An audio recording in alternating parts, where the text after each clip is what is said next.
పేడతో తయారు చేసేటువంటి ప్రోడక్ట్స్ ఏవైతే ఉన్నాయో అంటే జనరల్గా మా వ్యూయర్స్ ఎవరైనా వచ్చి తీసుకోవాలంటే ఎవరిని సంప్రదించాలా అండ్ ఇక్కడికి రావాలా? అడ్రస్ ఇక్కడికే రావాల్సిన అవసరం లేదు. మీకు మా ఇల్లు తెలుసు, మీకు మిమ్మల్ని సంప్రదించినా మా దాకా వస్తారు. అదే కాదు, ఉప్పలు వచ్చి గోశాల చూసినా ఇది అన్ని గోశాలలో కూడా ఇలాంటి స్వావలంబనగా అంటే సెల్ఫ్ సస్టైనబిలిటీ వాళ్ళ కాళ్ళ మీద వాళ్ళు డొనేషన్ కాదు డూ ఫర్ నేషన్ అనే ఆలోచనతో బతకాలి.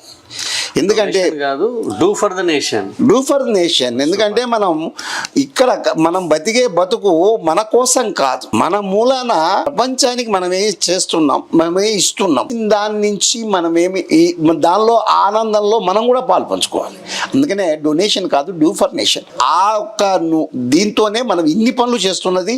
దీనిలో మన అంతరార్థం ఏమిటంటే పవర్మెంట్, ఇళ్లలో ఖాళీగా ఉండే ఆడవాళ్లకు ఉపాధి కలిగించి వాళ్ళకి తద్వారా గోవు ద్వారా వాళ్ళ కుటుంబాలకు సహాయం అందేటట్టుగా, వాళ్ళకి చేతి వృత్తులు విషయాలు తెలిసేటట్టుగా, మానవాళికి పర్యావరణంగా ఉపయోగపడేటట్టుగా అన్ని విధాలుగాను ఇది ఒక ఇండస్ట్రీ. ఆవు అంటే మతానికి సంబంధించింది కాదు, ఇది ఒక ఇండస్ట్రీ కింద తయారు చేయాలన్నదే మా సంకల్పం.